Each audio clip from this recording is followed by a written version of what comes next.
Listen, I spend a lot of time on my channel talking about how product marketing can be a great fit for people looking to make a switch from their current corporate role. But here's the thing and the reality. I've been in product marketing for 8 years. I've hired people, I've managed people, and unfortunately, I've watched people completely burn out, fail in their roles, or just be miserable because they chased a title and honestly a salary without understanding what the job actually requires of you at even a personality level. So today I'm giving you the 7 signs that product marketing actually might not be the best fit for you. I'm here to save you some time, energy, and a lot of frustration because the worst outcome in my opinion isn't failing to land the role, it's landing it and then realize you actually hate it. So let's get into it. So sign number 1 is that you avoid ambiguity at all costs. I have to start with this one because it trips up the most people I've seen, particularly people coming from sales or demand generation marketing. If you thrive in an environment where you know exactly what your KPIs are, exactly who owns what, and exactly where your work ends and where someone else begins, that feeling of security is going to be really, really hard for you to find in product marketing. Hands down, job hopped every year of my 20s, very rare. Product marketing sits at the intersection of product sales, marketing, customer success, and sometimes even the C-suite. And that means by design, your role is porous. The lines are blurry.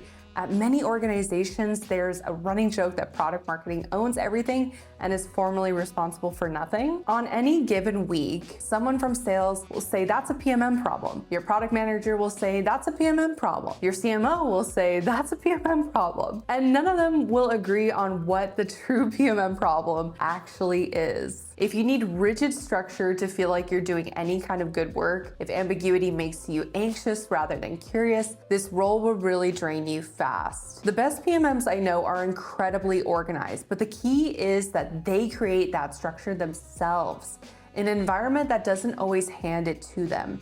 That's a very different skill set than following a defined process from your manager, for example. So ask yourself honestly, when your manager says, hey, you gotta figure this out, do you feel excited or do you feel panicked inside? Sign number 2 is you hate writing. Even in the age of LLMs, the reality is that great writing does not come from a first draft written by AI. Product marketing at the core is a writing and communication discipline. Everything you produce, messaging, frameworks, battle cards, sales decks, one-pagers, launch emails, positioning documents, it all starts with your ability to take something complex and translate it into language that actually moves people. And I'm not talking about I can write an email type of writing. I'm talking about precision writing, writing where one wrong word in a positioning statement sends your sales team in the wrong direction for 6 months. If you're someone who finds writing tedious, who outsources it whenever they can, or who thinks that just because AI tools exist now, you don't really need to be a strong communicator, you're gonna struggle in product marketing for sure. AI can draft, AI cannot position. Positioning comes from deeply understanding your customer, your competitor, and your product, and then making a deliberate strategic choice about how you want to stand out in your market. That judgment lives with you. That's the human part. Let's keep that, please.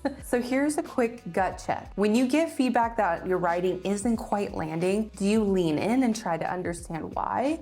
Or do you feel defensive? Your answer can tell you a lot here. Sign number 3, you need a lot of external validation. I mean, who kind of doesn't? Product marketing is one of those few roles in a company where you're constantly working with people who are smarter than you in their specific domain. So your product manager knows the product roadmap better than you do. Your sales team knows the deals better than you do, as they should. Your customer success team knows retention dynamics better than you do.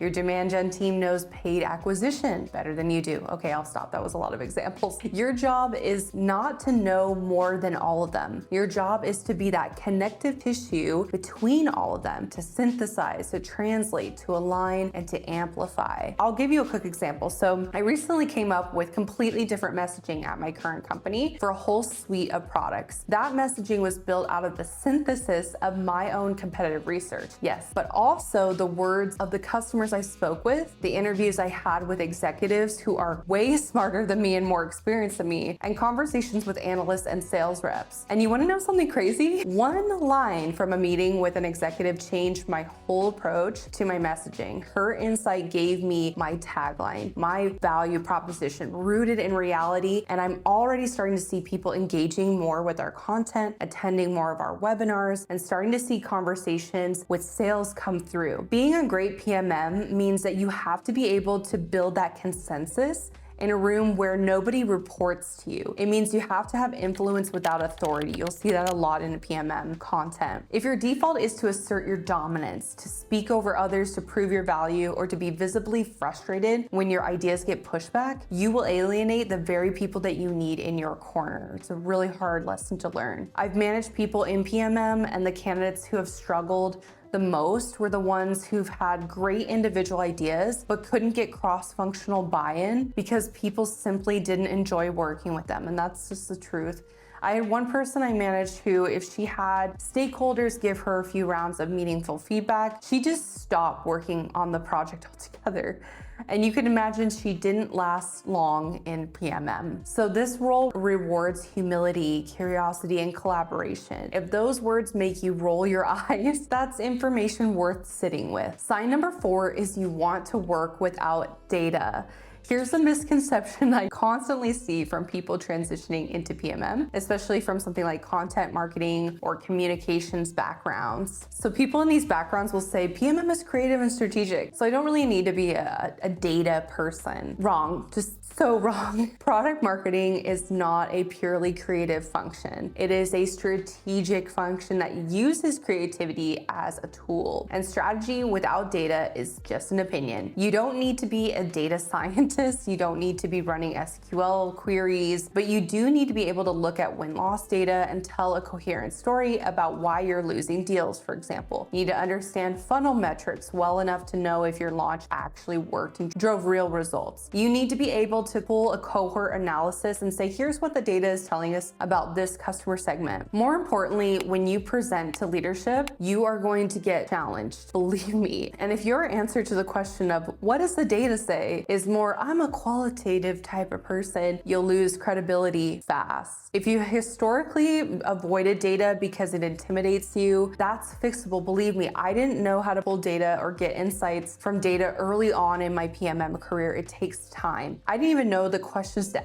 ask or the person who could give me the data I needed, to be honest. But if you fundamentally believe that data analysis is below you or irrelevant to your work, PMM is going to be a rude awakening for you and might not be the best fit. Sign number 5 is you need to be perfect, or you need to have perfect info before making a decision. And I want to tell you something that took me a while to fully internalize in my career. In product marketing, you will almost never have all the information that you need. You will have to launch campaigns with incomplete win-loss data. You'll have to write positioning before the product is fully built. Ooh, that one happens a lot. You will have to make a recommendation to leadership with 60% of the data that you wish you had, because the market won't wait for you to feel ready. If you are someone who needs to gather every single data point, validate every assumption, and get sign-off from every stakeholder before you can feel confident to move forward, you will end up being the bottleneck. And in fast-moving product marketing orgs, being a bottleneck is career limiting. The best PMMs that I've ever known have incredible judgment, but judgment is not the same as certainty. Judgment is the ability to say, here's what I know, here's what I'm assuming, and here's the risk, and here's why I'm gonna recommend that we move this way anyway. If your instinct is to wait, product marketing is going to frustrate you, and you're going to frustrate also a lot of people around you. Now, I want to be clear, this is very different from being reckless.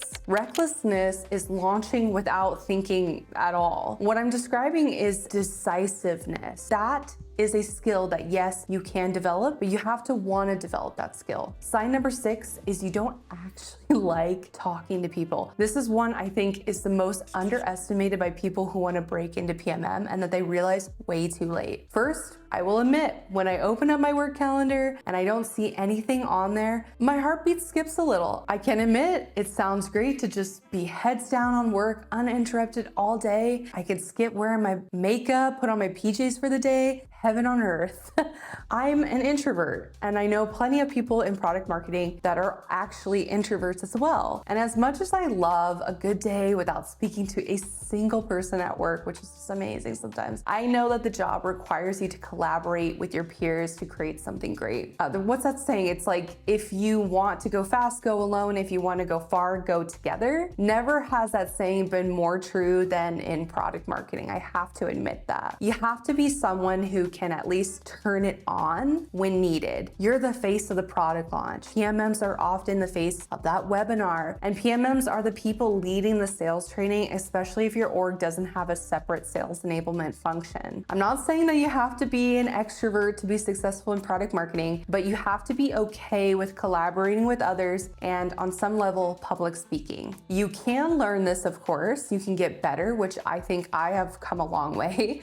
But if you're thinking to yourself that you want a job where you can just be camera off all day, every day, out of the spotlight, PMM is just not that job. Okay, sign number 7 is you need the spotlight even early on in your career. I'm gonna be very direct with you on this last one because I think it's the sign that most people won't admit to, even with themselves. So product marketing is a role where a lot of your best work is invisible from the outside. You write the positioning that the CMO or the CEO ends up delivering on stage. You build the battle card that the sales rep uses to close the deal. You create the framework that the demand gen team builds their campaign around. And when results come in, the CEO gets the applause. The rep closes the deal and we say, great job. And the campaign gets the credit. If you need external validation to feel like your work really matters, like all the time, if you need your name on every outcome, product marketing is going to be a constant source of frustration for you. This doesn't mean that PMMs are invisible forever. Senior PMMs and leaders absolutely get recognition and have organizational influence, but the path to that is through a lot of quiet foundational work that other people will put their name on. And you have to be genuinely okay with that, not secretly resentful about it. I've seen really talented people leave product marketing roles not because they couldn't do the work, but because they couldn't tolerate the ambiguity of impact attribution. They needed to be able to point to a number and say, I did that, that was all me. And in a function where your outputs feed 10 other people's metrics, that can be a really painful place to be. So quick caveat here,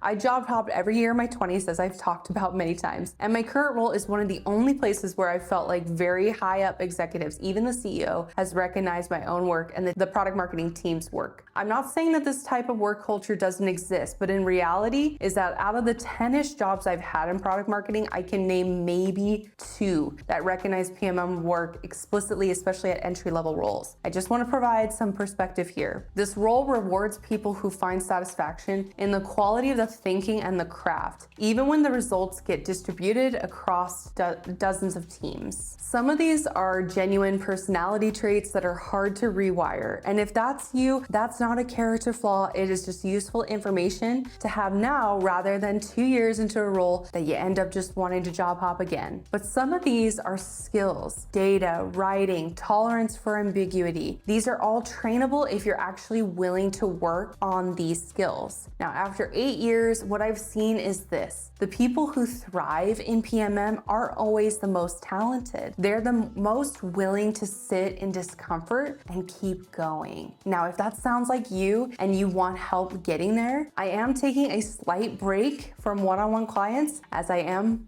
pregnant, but I do offer an affordable on-demand program that covers the full scope of PMM, from job search strategy, launch frameworks I've used, to a simple step-by-step process to nailing your first 90 days on the job. So check out the link in the description of this video to see the full outline of what's covered in the program. And if this video helped you at all, please like and subscribe to my channel. It means a lot to me to know that my content is resonating with you all. Thank you so much for taking the time to watch this video today, and I'll see you in the next one. Take care. Bye.